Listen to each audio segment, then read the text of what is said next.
Welcome to the Thrive podcast with the Shiloh Missionary Baptist Church.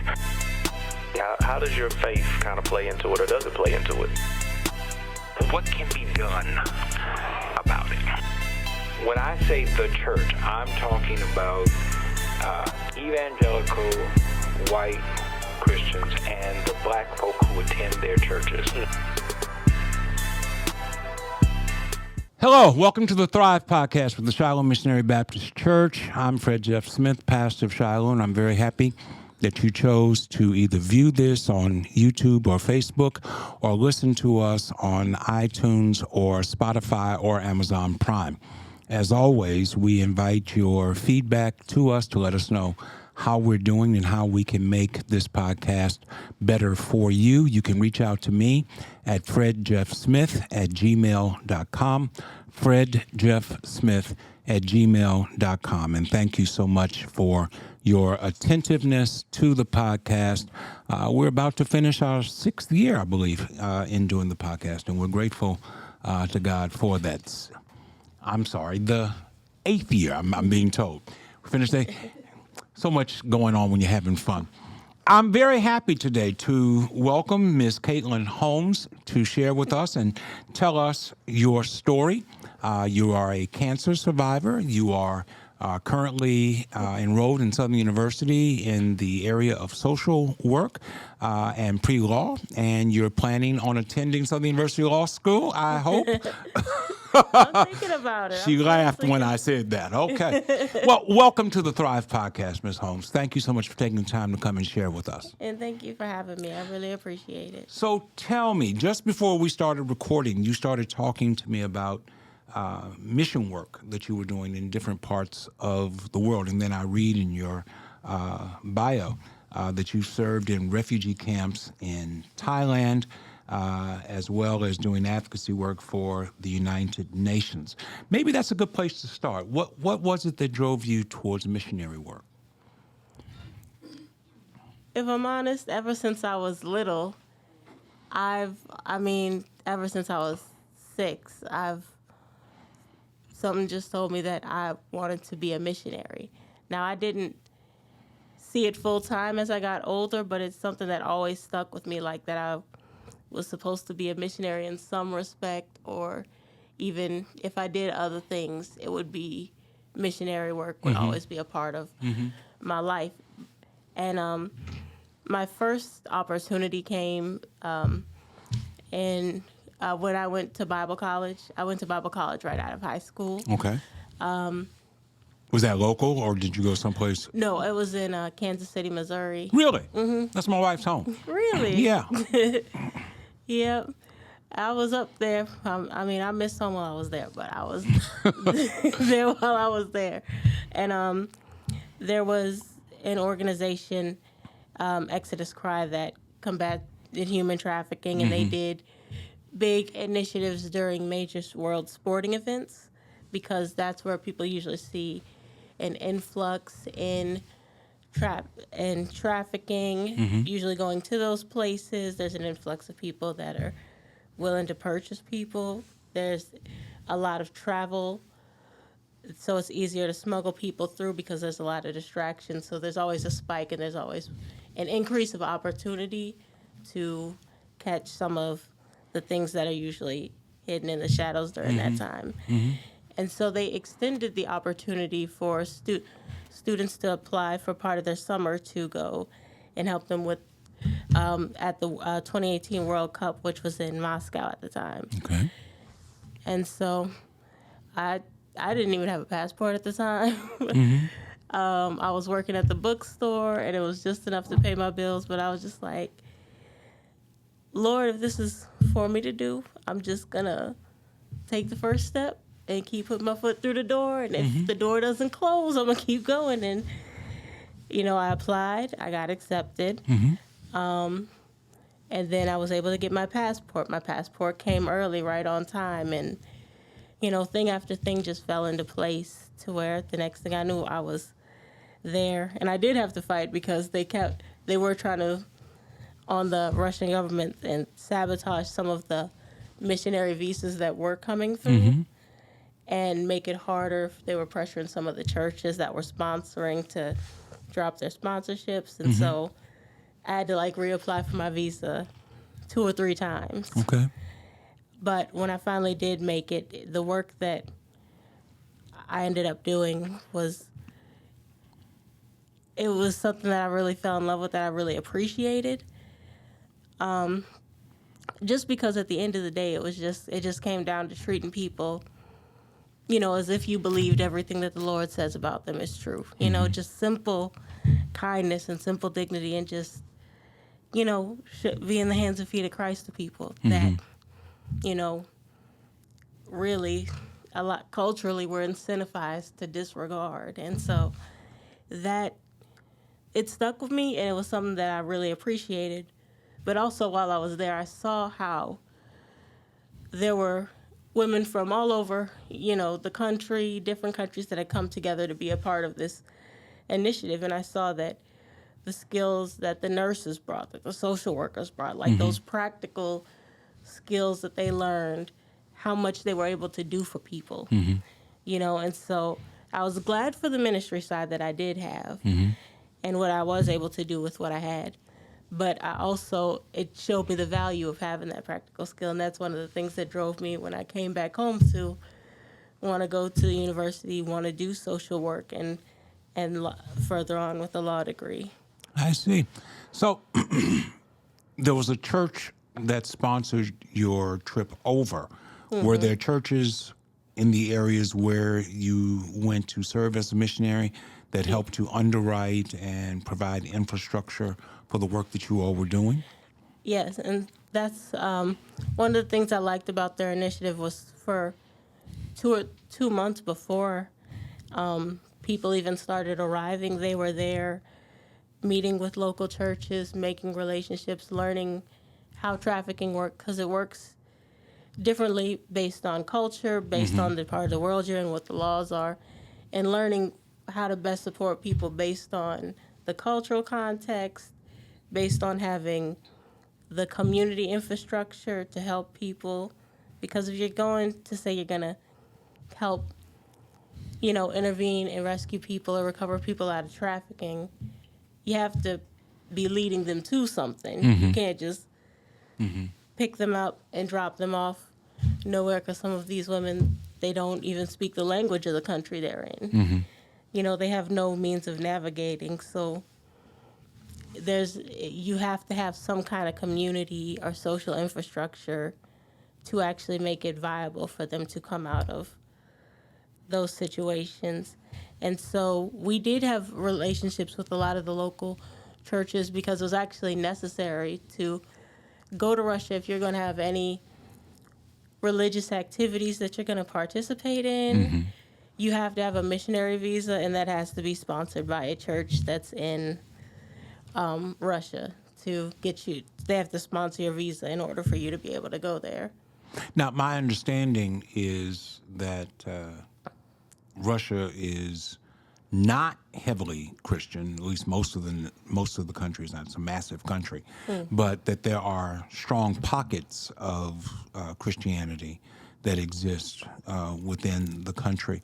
You mentioned a couple of times in talking about the trafficking that it was about young ladies. Are men trafficked, or is it exclusively a female thing? No, and actually men are a heavily underserved population in that regard, because they're really not considered. They're not the first thing that pops into people's minds. And then there are different signs that would indicate that. So really, when you look at a lot of the statistics, it may say that there's a low rate of boys and men that are, reported on those in that data as being trafficked. But you also have to consider that there's a lack of awareness about what the signs even are to identify that. And you're relying on agencies that have not looked into that have not learned that, police officers that haven't learned that. And, and there's for sex trafficking, but also there's labor trafficking as well. That is a big issue that goes unreported, and that labor trafficking alone is something where young men are more likely to be trafficked than women in that respect and in that arena. But really, when it comes to sex trafficking, those numbers may not show in the data, but they're really underrepresented and they're underserved, and there aren't a lot of services targeted towards men and boys for that area. And even at some of the conferences I go to that are based around human trafficking organizations and getting the latest information, I was shocked to find that in America there's one safe home for men and boys. Really? Specifically coming in the out of entire trafficking. nation? And there may be one that's a partial home or some other services. They might send them to shelters, but none that's specifically for a coming out of trafficking safe house that's available. There's only one that's like specifically established for that purpose. And, you know, within the state, it's hard to really find anybody that's even of the existing organizations where there's just a healthy awareness and knowledge of what the signs are and how it shows up and how it presents itself. And so, in fact, going back to Russia, one thing that my team that I was with was able to do is they went and they trained the airport security on some of the signs to look for. And so during that time, Russia had kind of eased up for people that were traveling for going to the World Cup. You didn't have to have a visa. You just had to have your fan pass saying that you had your ticket and everything. And so because of their training, they were able to spot a group of 5 Nigerian children. And it was 3 girls and 2 young boys, all probably no one over the age of 5, that were coming 5. through. And they had their jerseys, they had their fan passes. But one of the things that you look for, too, and we just say at airports, the majority of this, it seems very complex and you think it's so sophisticated, but the majority of it is just relying on people not being aware and not paying attention to what's going on. And so one of the things is that you could look for is very simple. It's just you know what a child acts like when they're with an adult that they're comfortable with. And there's a natural interaction between a parent and an uncle or even a babysitter. But the kids didn't look like they were familiar with each other. They weren't playing with each other. It was 2 men that were with them. They weren't interacting with them in a normal way. And the most you could do is say, that looks strange, report it. If there's nothing going on, somebody will talk to them and move on. But if there is something going on, then people can intervene. And so they pulled them aside. They asked them, they had the story that they were there for the World Cup. They were taking the kids to see the World Cup. That's why they had their jerseys and their fan passes. And so the next question was, okay, if they're here for the time of the World Cup, then you would have had to have purchased a return flight for them. So where is the return flight? Just produce that and you could go. And those kids did not have return flight tickets. So they were going to come, and as soon as they left that airport, they were going to go and be trafficked in Moscow. And they were children the from network Nigeria. that you're describing sounds like they have contacts in the nation of origin that recruit and select children and young people for the purposes of trafficking, and they exchange them once they get into a particular country. And I imagine that there is a tremendous profit for this. Yes, and so while we were there, it did end up culminating in where we were able to do a trafficking bust of an escort ring. And one of the things that our team did was, if at the time Backpages was still up, and that was where a lot of people posted advertisements for commercial sex and things like that. And so the idea was, if people could find these women and kids to purchase them, we could find them to help them. And so we even allocated money, and we would set up a meeting. We would even pay them for their time so that nobody would get in trouble if they did have to report back to somebody. And we met in a hotel, but there were 2 women there, and we just sat with them and let them, if they wanted to. We had a gift bag for them that had, just some simple sample toiletries, just nice things to have. And, the father's love letter translated in Russian. But what we found out was that we didn't even need the translation, because all the women that we were meeting on the escort sites, even though the faces were of Russian women, it was Nigerian women or women from Algeria or different countries in that area that were there, and they all had the same story. They were 21. They were just here for the World Cup, But it was kind of, the more you question them and the more you would come back to certain questions, like when they said they were 21, we asked them how old they were. If you swung it right back and asked, what year were you born? Because that's a snap response. Sure. They would give the year that they were actually born. And it's like, okay, well, you're like 14, And so what we found was a lot of these women were told that their parents were told that there was a program. If they came to Russia, they would be able to learn Russian, attend the university, get a scholarship, and either go to cosmetology school or get an associate's degree, and they would be able to make a lot of money and send it back home. And so it was an educational opportunity, and it was being told to them by their own people, saying that, yeah, we've been there, this is the thing. And so as soon as they got there, they would take their passports, which specifically in Russia, while I was there at least, I couldn't walk in and out of my hotel building that I was staying in without showing my passport going in and out. Like, you can't move around as,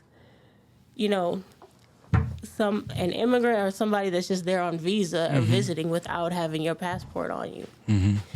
And so they wouldn't be able to get a plane ticket, talk to anyone, but they would take their phones, take their passports, and say that, okay, so in order to get all of that, you owe us this enormous debt, and you have to go and do the escort services in order to pay us back. And when that debt is paid, then you get everything else.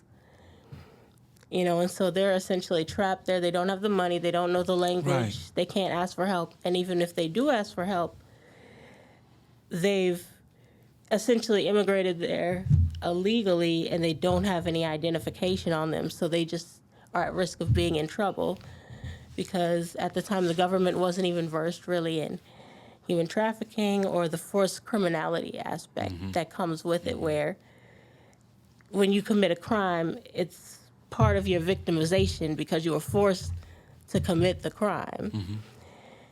And so that was, it was a whole ring, at least, 7 girls that we were meeting with as we were doing that specific outreach. And we realized they were all in the same place. And so over time, we would meet with some of the same ones and get more information, know where to,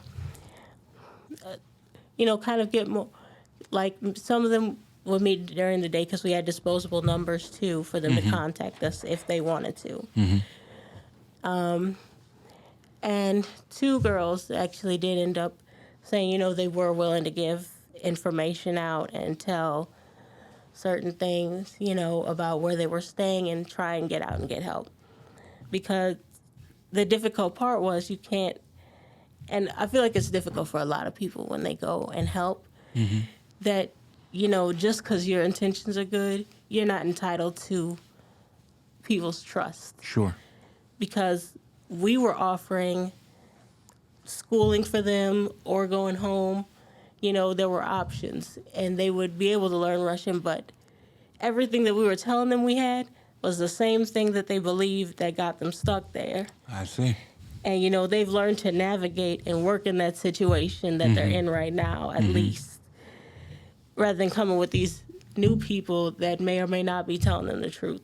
So it did take time while we were there to build that relationship, for them to trust us enough to give information and be able to get the police there and make sure that the media was there to hold the police accountable to actually follow through with handling the situation too. We could spend the entire time just talking about this. I know that that's not the primary reason why you agreed to come on, but that is fascinating work that you have been doing and engaged in, and it seems like it has all kinds of tentacles in a lot of different directions. So I applaud you for the work that you have done and are doing.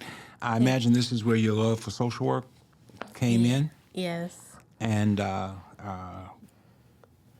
you want to practice law in that area as well. We'll get back to that. Your primary purpose in coming was to tell a different story from your life.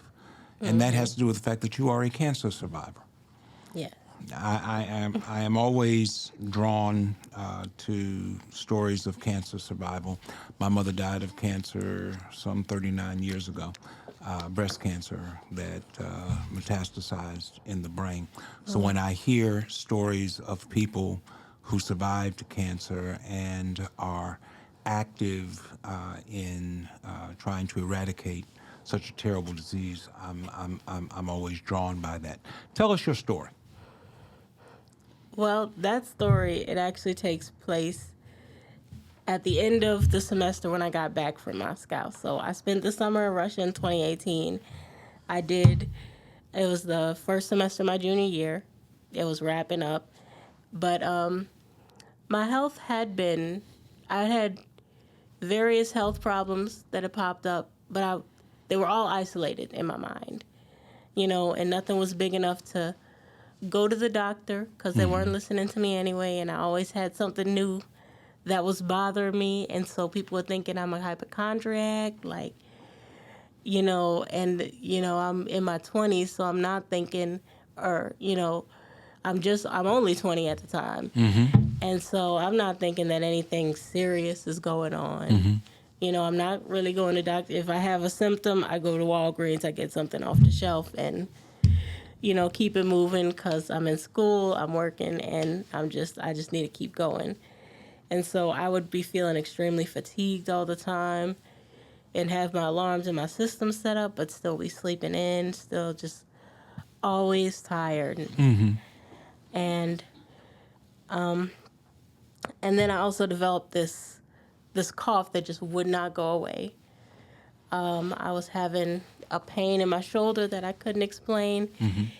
And, it was and I just figured, I had an upper respiratory infection at one point, and I just had a lingering cough from that because I wasn't slowing down and stopping. And it was to the point where I just was going and going. I even had Dayquil on the dashboard, And so it comes to that December. Mom comes up early to visit me, and she's going to stay for Christmas and New Year's and then go home.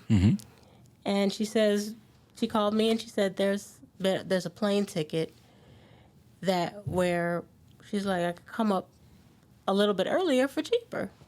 And I'm like, all right, yeah. And so she came up, and I had been having, one of the things I've been having was I would get chest pains every now and then and just different things like that. And so my mom, she was just, I don't know if it was her mom instincts or what, but she was staying in my room with me, and she would hear me at night when my guard wasn't up and I was asleep, and I would be making sounds like I was in pain while I was in my sleep. And she was like, I don't know what's happening with you, but in the morning you go into the ER. And she thought that it was bronchitis. We don't want it to turn into pneumonia. Right. And so I remember going to the ER. And, there's multiple signs in the ER that say, we do not take people based on the order that you came in. It's based on the severity of your case. Right. And so while I was in there, they took me back to X-ray while I was still in the waiting room. and did my scans while I was still waiting. And there was a woman that came in that had to be at least in her 70s, and she was bleeding from her head. She was holding her head and she was bleeding, and they called me back. And I'm looking at the sign that says, we don't go in order, we go by the severity of the case. And I'm looking at an old woman who's bleeding from her head, and y'all are calling me, and I was like, are y'all sure? And they're like, yeah, we're very sure. And we got back there, the doctor pulled the curtain, and he showed a screen, and he showed that I had a tumor that was 19 by 13 by 9. So it was like having centimeters? Yeah. Okay. And so it was like having like a tiny basketball just in my chest. And not only that I had nodules in my lungs from what they could see, because they just scanned the chest at that time. Mm-hmm. And they're like, we got to transport you to our main hospital. We've never even seen this type of cancer that we think it might be. Mm-hmm. And so you got to go to like the main branch. So I got transported there, and it was a couple days. Their tumor board had to meet twice just to figure out what to do, mm-hmm. how to address it. And then there came the day where I got my biopsy, which was Christmas Eve. And then on Christmas Day, they told me your only option that we could offer you is hospice. Really? Yeah. They're saying it because I did a PET scan as well, and they said that it's in your bone. Well, I didn't do a PET scan at the hospital, but the full body CAT scan, it showed that it was in my bones. It was in, all throughout my chest. It was in my liver. It was, in my hip. It was just, it had basically spread all over, and the pain in my shoulder was actually a tumor. And so it wasn't just stage 4, it was stage 4B. And so they have stage 4A and stage 4B, which is basically you're at the edge. And then the cancer that I had was, it's called thymic carcinoma.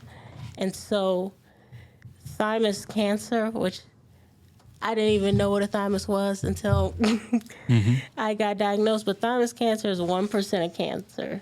Of all cancers is thymus cancer.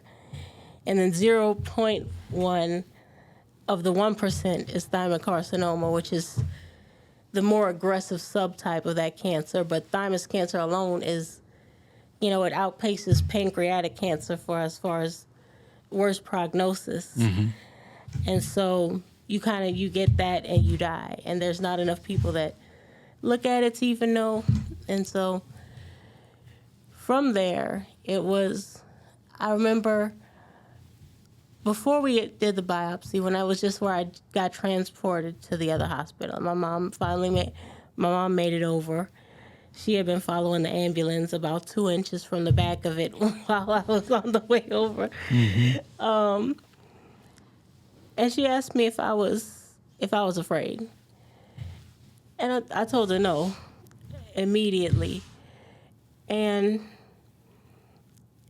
I really meant it. It wasn't a delusion. The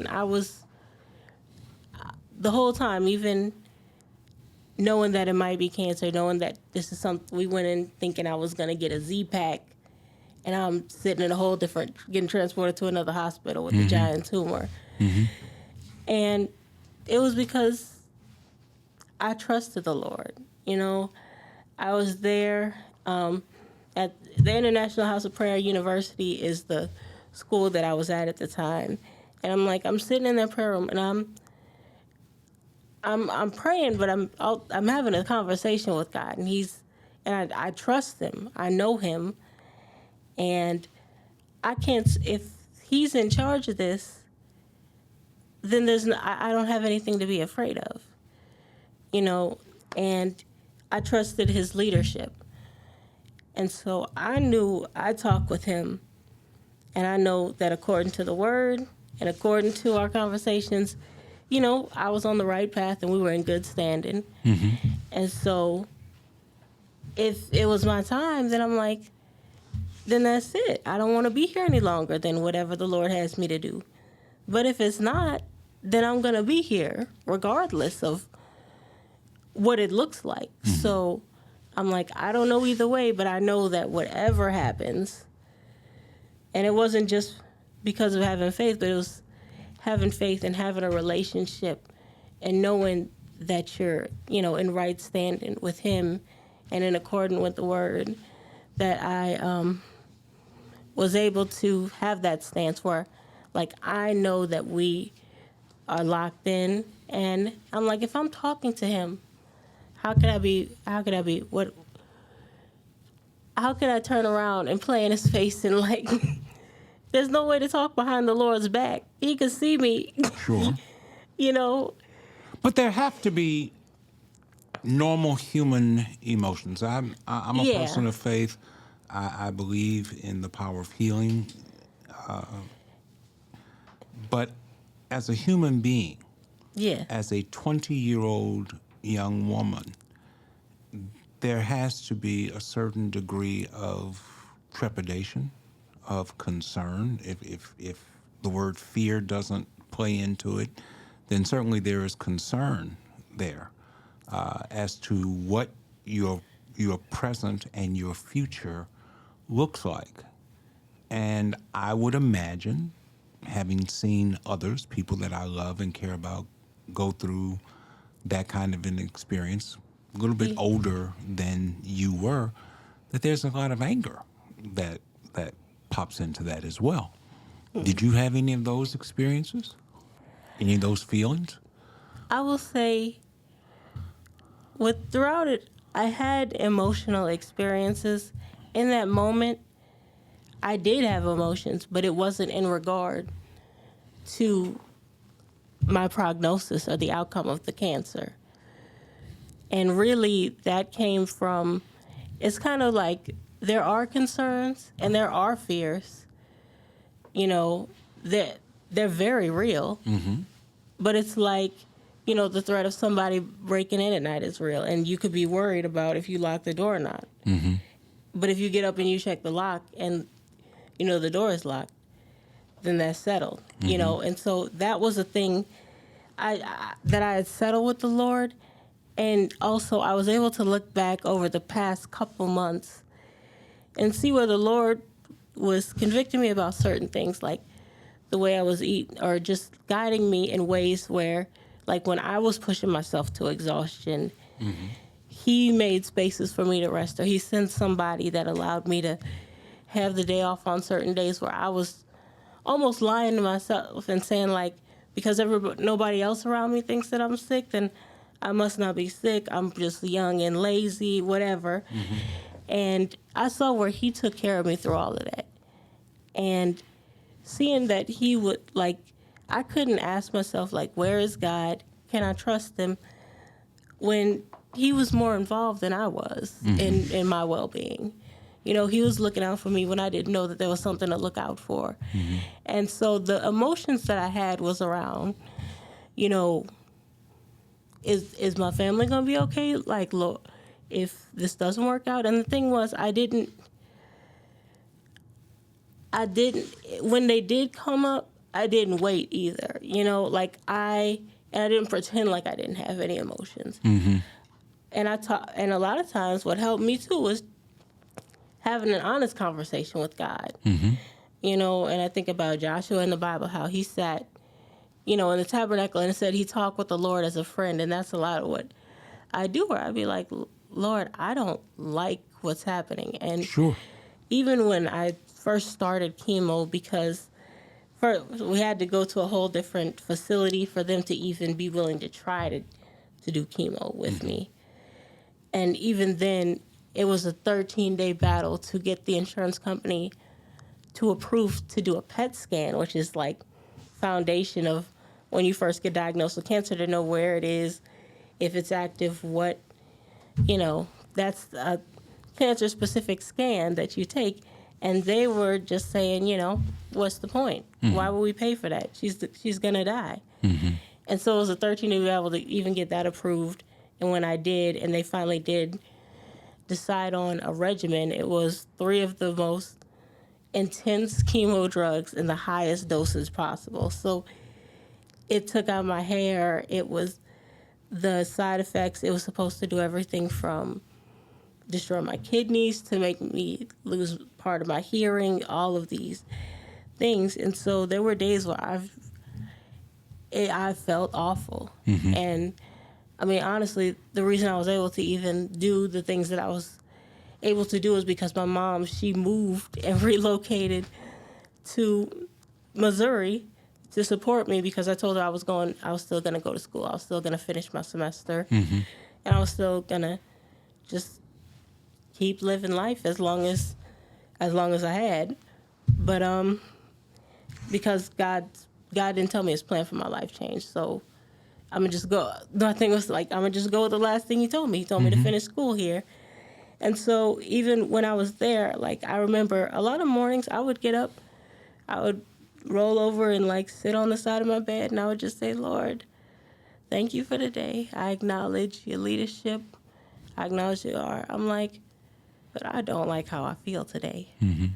Like, I don't like this. And I'm like, I need you, because I don't like this. And there were even relationships that like didn't survive what I went through, because there were people and friends that I wasn't able to be there for in the same capacity. And that was the foundation for those relationships. So they fell apart. So there was hurt. There was a lot of anger. There was a lot of even just frustration with how tired I felt, because there are times where, my mind, like I said, the summer before that, I was in Russia. Like, if I have an idea, usually I get up and I go do it, or I start, or I do something towards it. And it was like being trapped in my own body, where I'm like, I'm breaking out in a sweat, making a pot of coffee, because I'm so tired. But I still have everything in my mind that I want to do, and I can't. And so those things were hard, but everything, I didn't wait for resentment to grow or to fester, to wait till I was exploding. I was allowed to be honest with my mom, but I was always, I'd be honest with the Lord first. I'm like, God, this is how I'm feeling. I'm like, I know what the word says. I know all of that. None of it's working right now. I'm like, I'm mad. I don't want to be mad at you. I don't want to be mad at everybody. I'm like, I know nobody deserves me being mad at them right now. So I need you to help me, because it's not in me right now to do it. And so that was a lot of what I would talk to the Lord about through that. And so I would have emotions around just the human experiences that I continue to go through. But as far as like the outcome of whether I'm going to live or die, they say you're dying because there's a possibility that you're going to die. And everybody has the possibility that they're going to die. Certainly. So I'm just like, I'm just living until I die. Like, we're all, like, you're still alive. Even when they say that you're not, even if you're dying, you're not dead until you're dead. And so, and the thing was, there was a lot of times where I felt like I was dying, but I never felt like I was going to die, if that makes sense. And almost like the best way I could put it is there was a youth event that I spoke at recently, and I taught about Peter walking on the waves, and how, he didn't go under necessarily because of the waves that he was paying attention to. It was his fear of the waves that took him under. But also, being afraid of the waves made a lot of sense in that moment. I'm like, and you got to consider that Peter was a fisherman. And if the fisherman thinks that the boat is going down, then the boat is probably going down. And so those waves were real. The threat of death was real. And he knew it he had a different vantage point. Like, he knew the water. He had an experiential understanding. Yeah, and so he's coming from his understanding, which is usually, your experience seems like one of the most reliable things. But it wasn't about that, because the storm was real, the waves were real. But the Lord was still calling the shots, and as long as he had his eyes on him, he didn't sink. So it's not even saying I know to put it best, I feel like there's a lot of hyper spirituality around, especially when people get cancer diagnosis, where either you're not supposed. I've heard everything from you're not supposed to. Don't say you have cancer. Don't claim it. To everything has to be positive, and people did see me happy and having joy and living my life, but I'm like, it's not from this place of blind positivity where I'm ignoring everything that's bad, but it's saying that what's good is good enough that I can face the bad and say that they're still good. Like the good that I enjoy is strong enough to survive the bad. And so there were times where, when I was getting my initial appointments, because I had to go up to Chicago to cancer, at the time it was called Cancer Treatment Centers of America in Zion, Illinois. And you kind of have your whole team of doctors under one roof there. And so it makes it easy to go through it, but you also meet a lot of doctors in one day. So when I was getting set up, every appointment I was going to, there were doctors in there that they were upset by my diagnosis so much that they were crying in front of me. And I'm just be honest, there was a point where I did tell them that they needed to pull it together and stop crying. Because I'm yes, like, ma'am. we gonna make it and we're gonna be okay, but I don't need you falling apart on me. Sure. And I'm like, if I'm not upset, nobody can be more upset than me about this. Let me ask you this. You clearly have a close relationship with God, and that provides strength for you as you go through this. You have your mother who is there and who is a strong platform of support for you.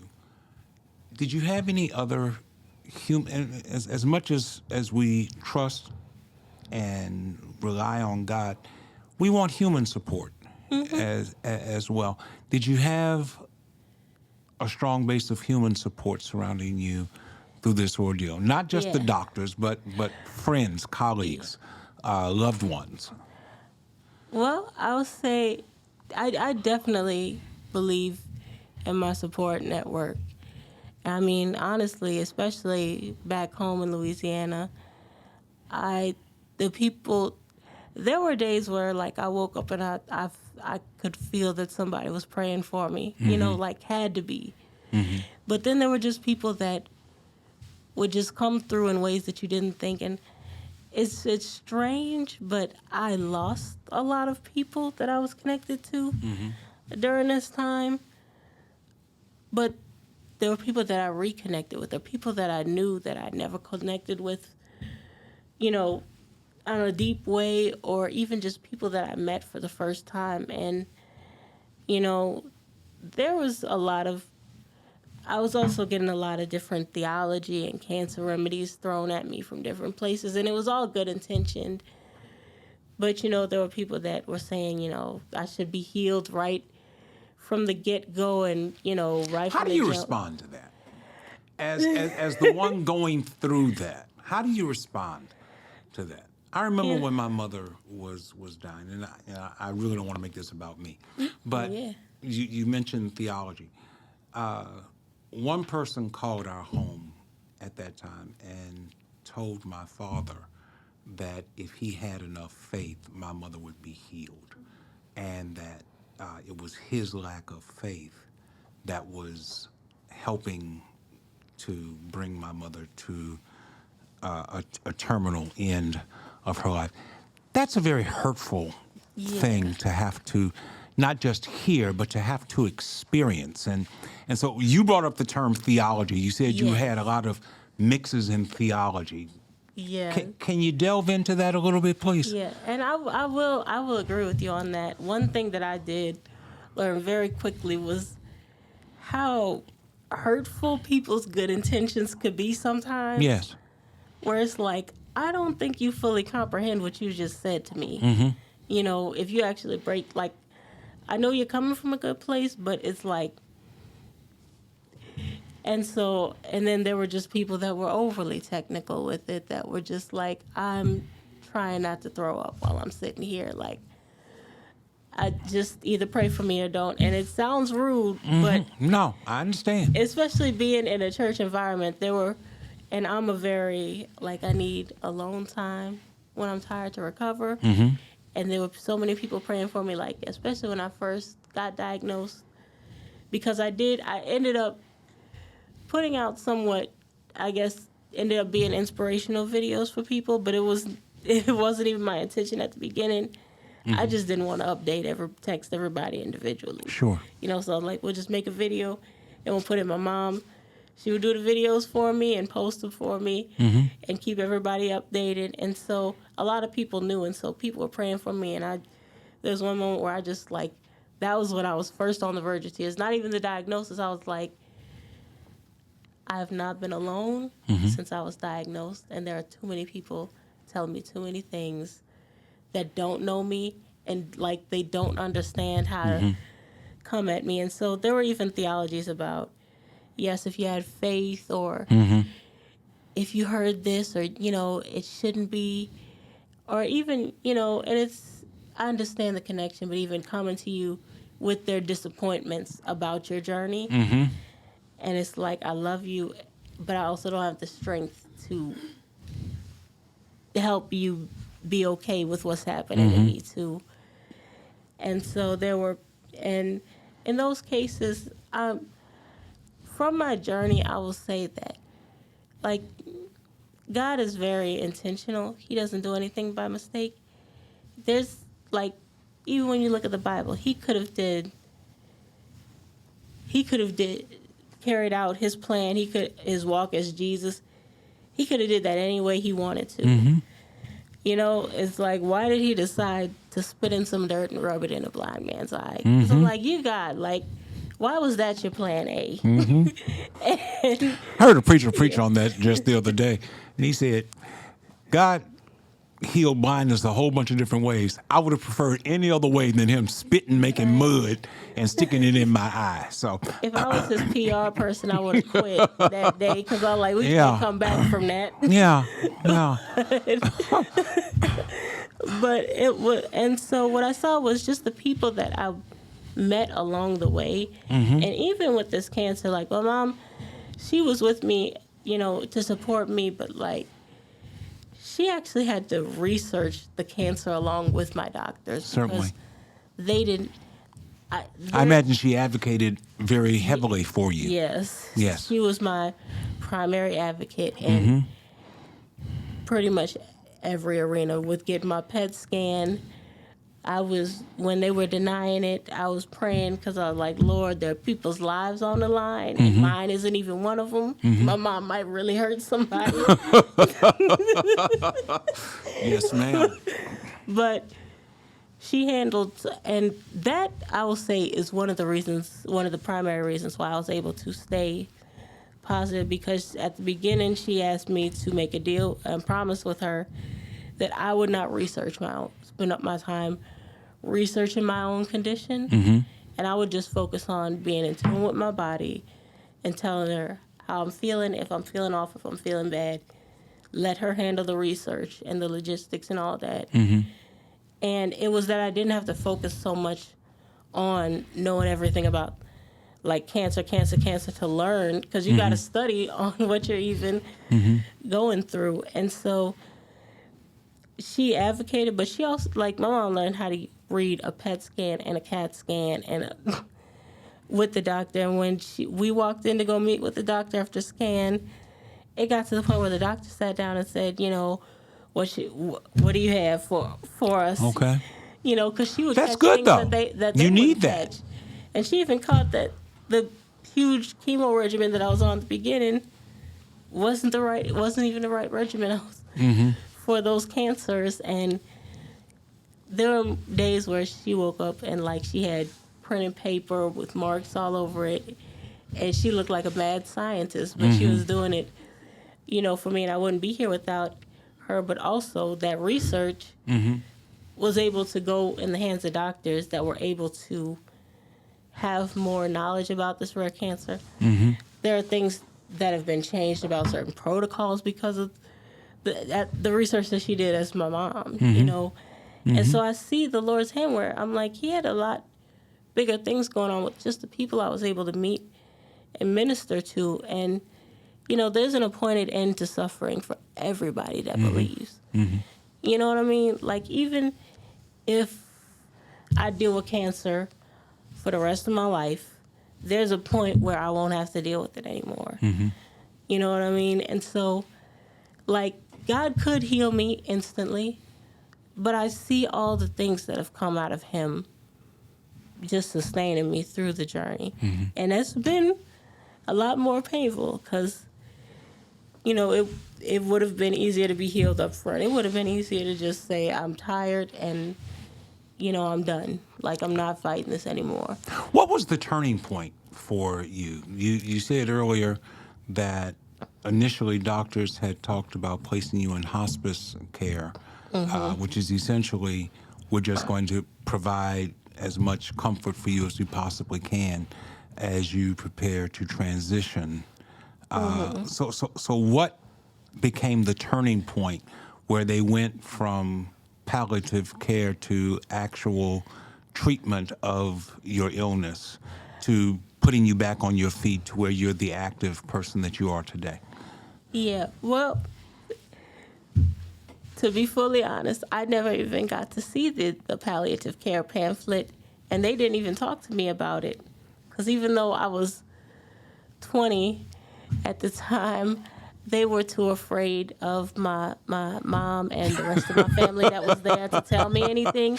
And so they were talking to her, and my mom said, you know, I know that it was, you know, these pamphlets about, you know, how to let your young adult die with dignity and things like that. And she's like, I'm not being delusional or arrogant. She's like, but save that for somebody that needs it.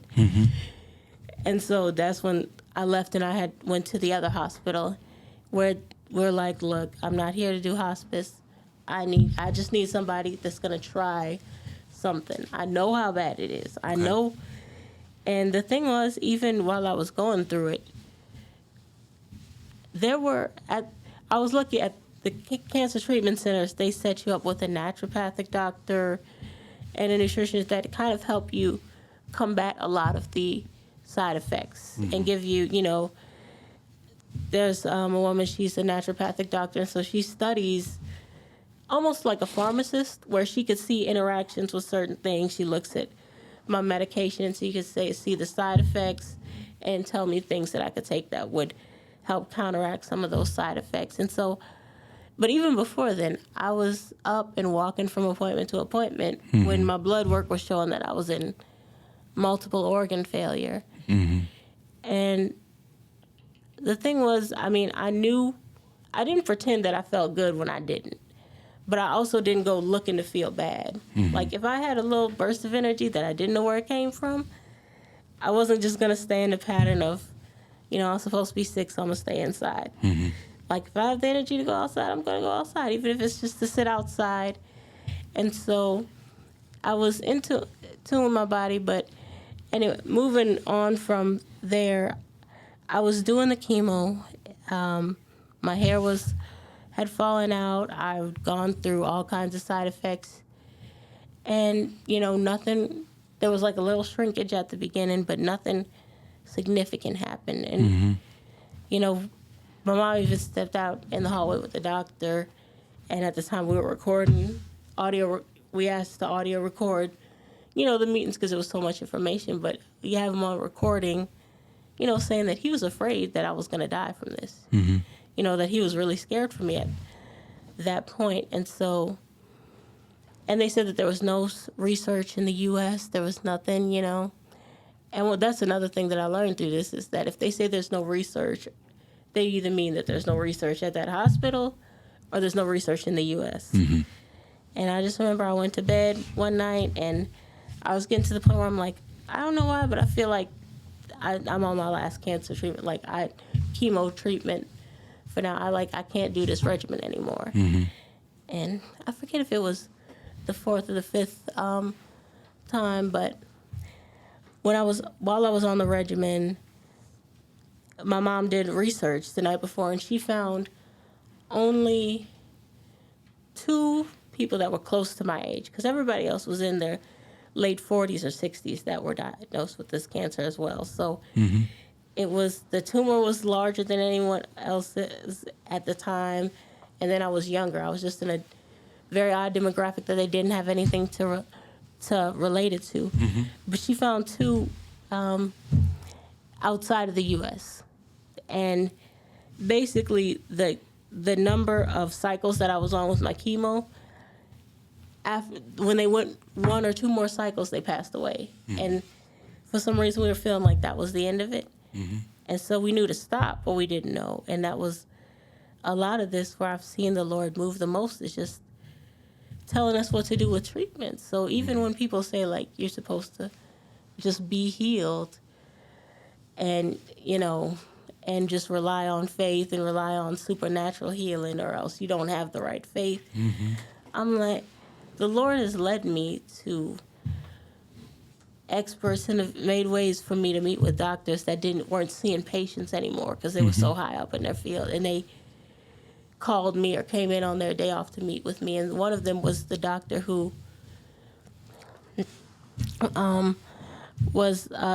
actually started trials with immunotherapy, specifically for thymic cancer. And he was in D.C., and so we flew out there, and I actually flew out there.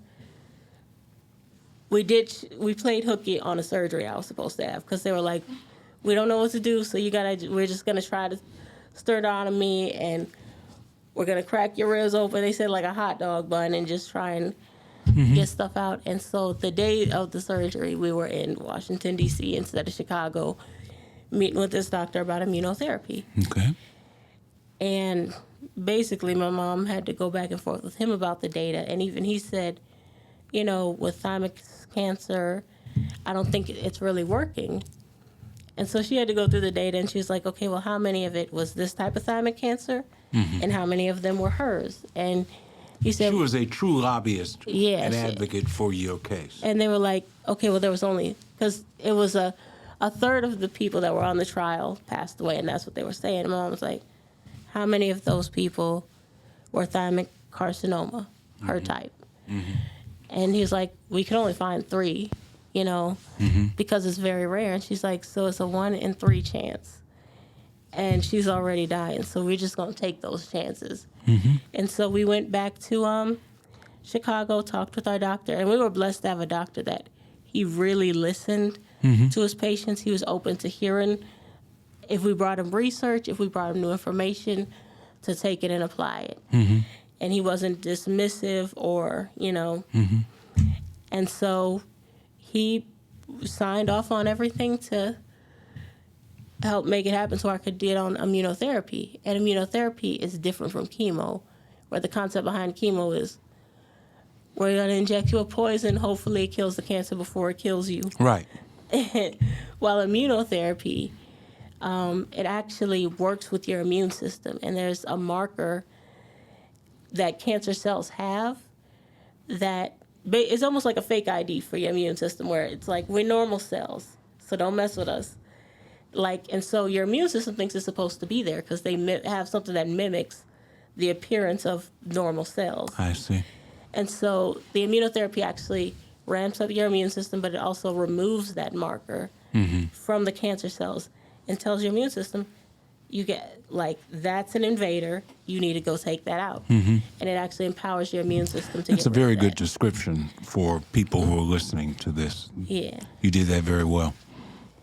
And so the immunotherapy was able to knock all the metastasis down, basically, to where I was left with what was in my shoulder and the big mass in my chest.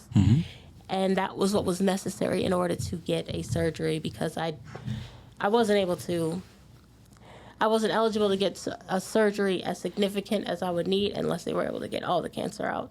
So with a bunch of metastasis, you couldn't do it. And so we were praying, and we got a phone call from a friend of my mom who was in New York at the time, and he said, I think I met somebody with your type of cancer and she wants to connect you with her doctor out here.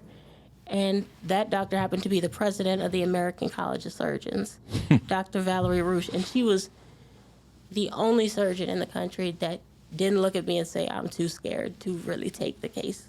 The surgeon that took it before was taking it because he was the only person, and he was still saying, I'm very scared. But she took it, and she even basically took a completely different approach. And it was a 14-hour surgery on my mom's birthday. It was 14 hours for my family. For me, it was I'm going to sleep and I'm gonna wake up. Right. And she got everything out, and so I woke up and everything was gone, and I went on to do radiation. And since then, I've actually had just the nature of this cancer is very aggressive, and so one of its primary habits is that it keeps coming back until it takes you out. But one thing about it is for the majority, you don't live past the second recurrence.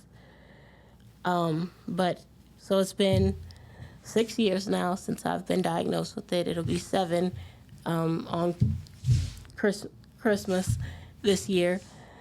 I've had it and beat it 6 times. Bless your heart. And so even now, I'm dealing with a 7th recurrence. And even after this, I'm going to go meet about starting radiation treatments, and I've been on different things and had to have different treatments at different times. But through everything, one thing is that there isn't really anybody on record that's lived through this many occurrences with this recurrences with this type of cancer.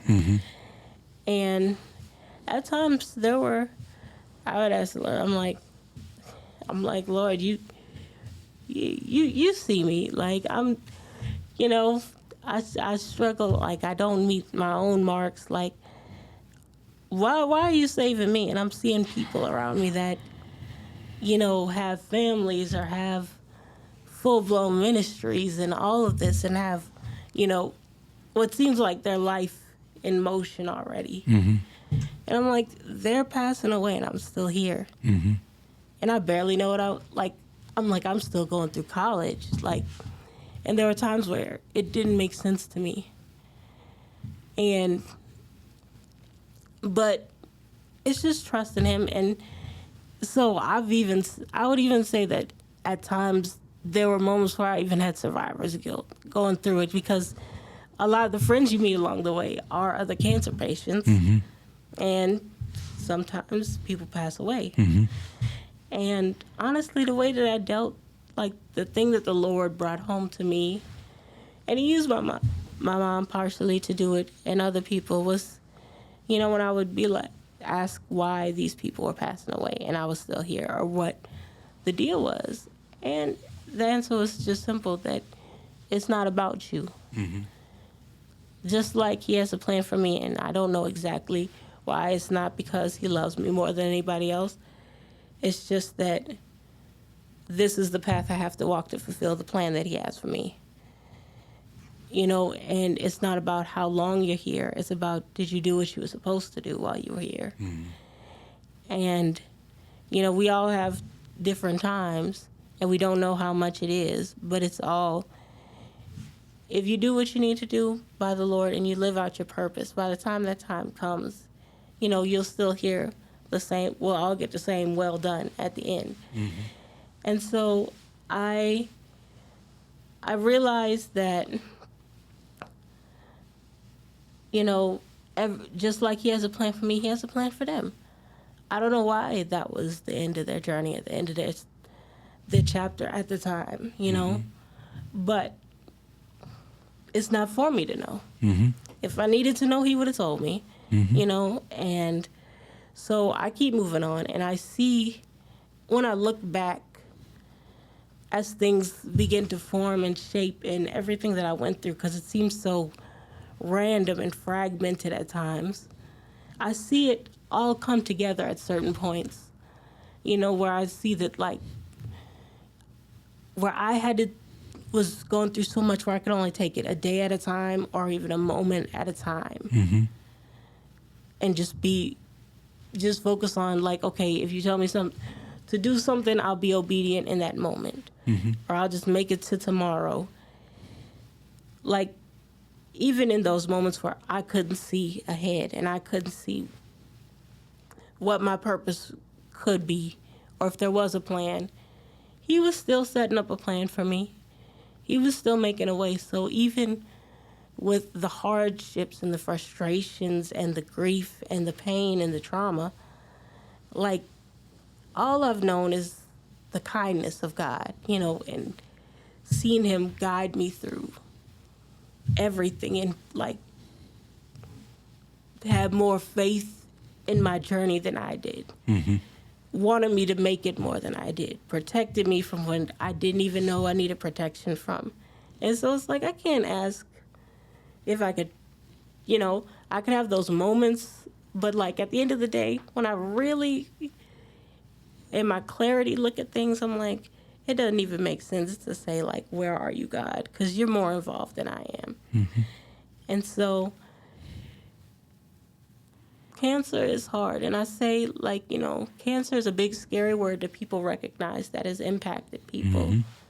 And, it carries a lot with it. It's a heavy word, and it just, because things change when it shows up. But everybody is going through something. There will always be a reason to quit. Life will always give you a couple, 1 or 2, 3, maybe 10 at a time, reasons to give up on your purpose and give up on what you're doing and doubt what you know and who you are. And you just got to believe the truth, even when it's hard, even when it doesn't make sense. Because I would even have moments where I'm like, God, I'm a rational person. I'm looking at X, Y, Z. I don't see it at all. But I would always come back to, at the end, I would get out everything I had to say, and at the end I would bring it back to, but I trust you, and I'm going to make the decision, even when it doesn't make sense to me, to trust you in this. Because I know you know better than me. I'm like, but I'm just saying, from my point, it doesn't make sense. But I'm going to still trust you. I'm going to just do this thing. Even though I don't want to, it's not out of a constant fountain of feeling overly motivated to do the right thing, but it's just, and it's not even that you don't want to quit, you don't want to feel bad, like, it's just that I want to do right by the Lord more than I want to give up sometimes. I'm not holy enough to say, like, I don't want to sin anymore, and I just want the Lord more than I than I want to sin, and so it's like, life is hard. And it's okay to say that it's hard. It doesn't have, like, there's no bonus points for pretending like it's easy. And the Lord can't help you with the problem that you don't talk to him about either. So it's like, be honest with yourself, be honest with the Lord, and have people around you that trust you, because, I mean, there is my relationship with the Lord, the things that we did, but there are so many factors that are beyond me, with just my support network, where people have done for me that contributed so much to where I am today. And I just say, like, he will supply everything you need, no matter what it looks like at the time. And so it's just keep trusting him, keep moving forward. And whatever reason life is giving you to give up at the time, you just don't take it. Just feel what you need to feel, and then circle back to the Lord and to the truth. I want to thank you for your honesty, for your transparency, for your eloquence in the way that you have shared this story. I really don't have a whole lot to add. I don't need to ask any extra questions. We don't need to fill any time with anything. Thank you so much for your honesty. We will continue to lift you in prayer. And if there's anything that we can do, certainly I would hope that you can come back and let us know how your life is, not just how your cancer is progressing, how your life is progressing, because you sound like an amazing young woman with a tremendous future ahead of you. Thank you for coming by today. Appreciate it. Thank you so much. Thank you for viewing. Thank you for listening. We'll be back again next time.